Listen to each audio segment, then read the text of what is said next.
it's your boy Cam here, and before this video starts, I do want to say that I'm feeling a bit under the weather, so I may not be as energetic as I usually am, but welcome to the second episode of Scythe Month. In today's video, I got my team to pick out a couple clips from the Pine Barrens episode to go over that didn't really make too much sense on the video, so we will be going over that today, and we will be talking about it. With that being said, make sure you guys drop a like, hit that subscribe button if you want to see more videos like this. This is the first ever Let's Talk About It video. So we'll see how it goes. But with that being said, we'll see you in the hunt.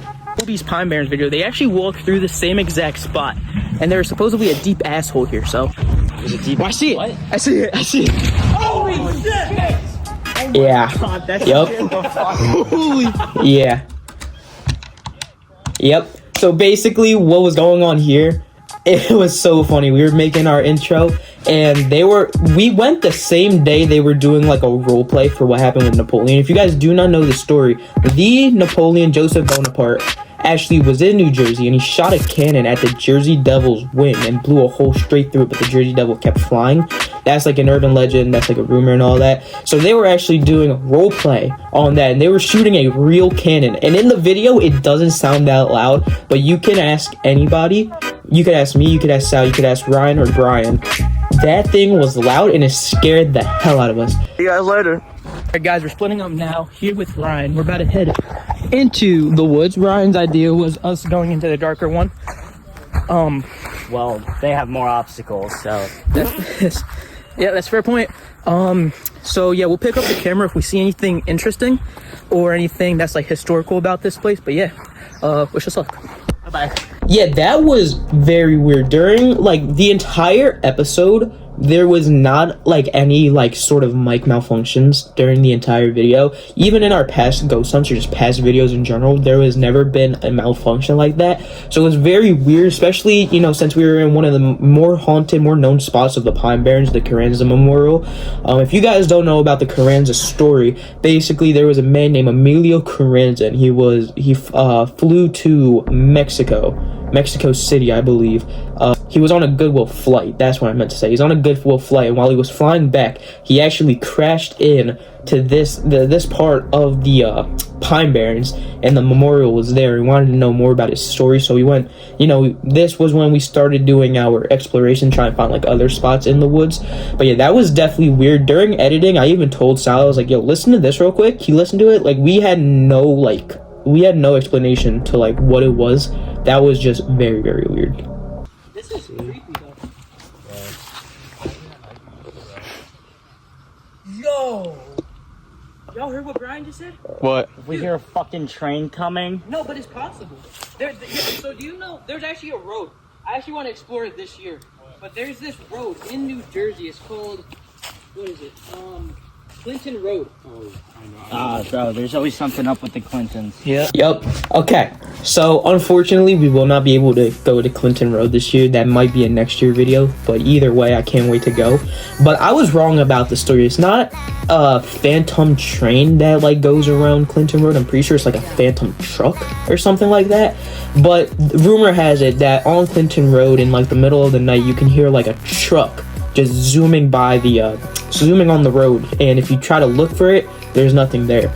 And that's what I was referring to right there. Those train tracks though gave off such a weird vibe, and I don't know if it's all in the video, but Ryan or Sal, I believe, did say like, if we follow the train tracks, I wonder if it leads to like an abandoned train station.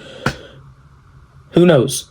Hey, 100 likes on this video and we'll go back to the Pine Barrens and figure that out for you guys. Yo, what did y'all hear? What? Big ass animal. Did it? I heard him say.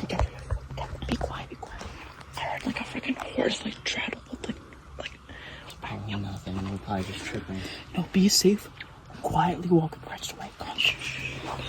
Yeah, this was very weird. So basically, when we were walking back from the railroad site, Sal and Ryan heard something.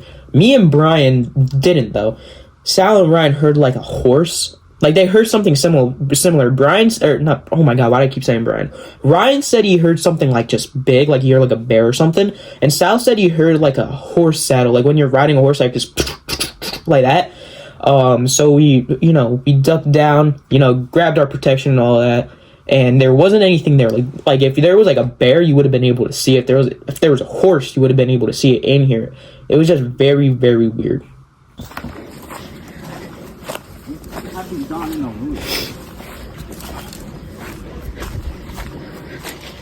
My loud breathing. Pine Barrens isn't fit for a fat guy. No, wait, no. Hold on. Yeah, but I think I know what this is. Yeah, this was very weird.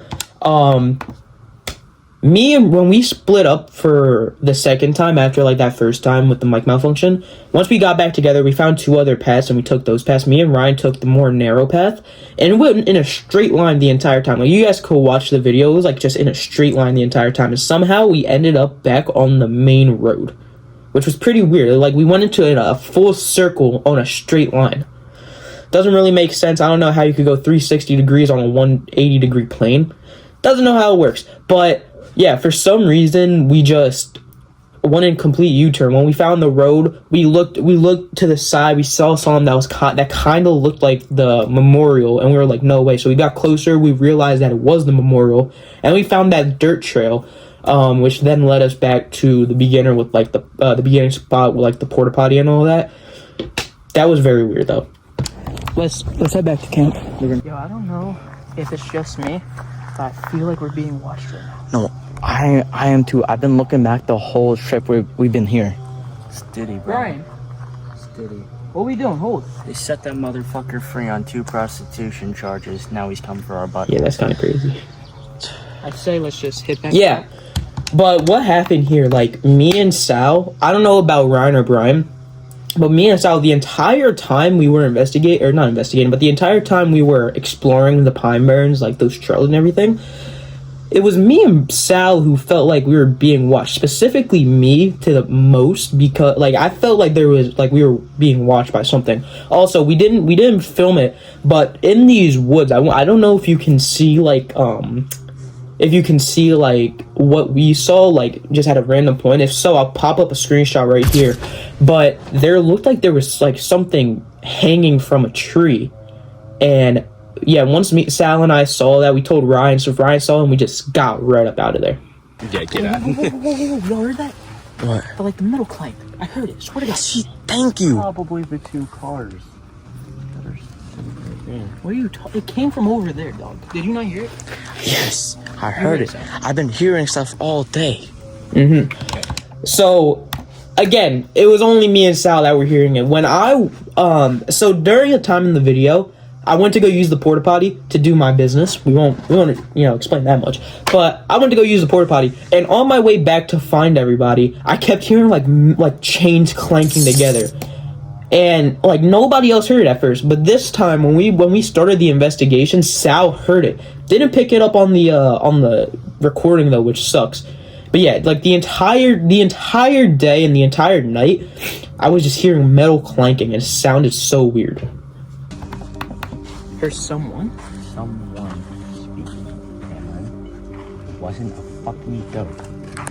I asked if you said someone, because I thought you said something. What else speaks, Cameron? Hello? Make yourself known. Yeah, this was probably one of the creepiest parts of the night. Ryan finally heard something, and the thing with Ryan is, like, I used to go to school with him all the time. He used to always blast music in his AirPods, so his hearing is not the best. But for some reason, he was the only one that heard someone talking. And so we looked to, like, see, like, if there was someone there, because, who's gonna be in the middle of the woods at midnight, I believe it was, or, like, 11 p.m., So we went to go look, and there's nothing there. And it's weird because Ryan doesn't, as I said, Ryan doesn't usually, like, hear things that well. So, yeah, it was just definitely something weird. Join me, sit, like, right here or something. You may. Sure, Brian, can you record real quick? I feel like a little bit. Feel lightheaded? Yeah, a little bit. Order. Yeah, this was weird. Me and Sal have been... Let me think about it. This year we've been on like 5 hunts, not including the one we did off camera. if we're including the ones we did off camera, we've been on like 7 investigations this year alone, and not a single time did he, like, you know, say that he was like lightheaded. So this wasn't normal for Sal. Like in general, like Sal doesn't really get lightheaded that much. But this time when we started doing the Estes method, he felt lightheaded, and as you can hear in the video, he was like, "Hey Brian, can you hold the camera? I'm feeling lightheaded." And yeah, that was just very weird. I feel like some probably tried to, like, you know, get to Sal, and that's what made him feel lightheaded. But yeah. I'll stop recording. We'll tell you everything when we get back to base. I'm sorry for not answering your first tap. No, don't worry, bro. Don't worry. You tapped me halfway through. What?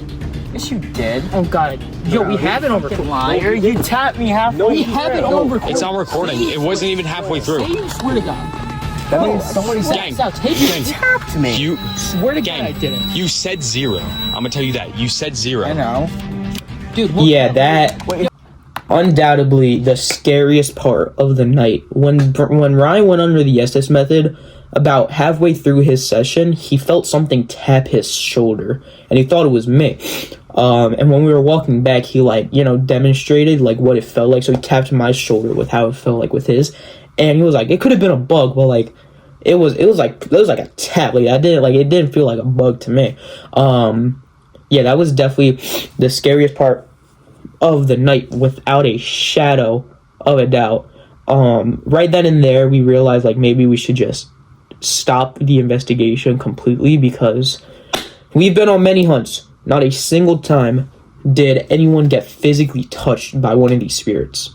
And to wrap things up, just like a little bonus thing, I'm not going to play a clip, but there were some pretty weird comparisons, or like you know what I'm trying to say.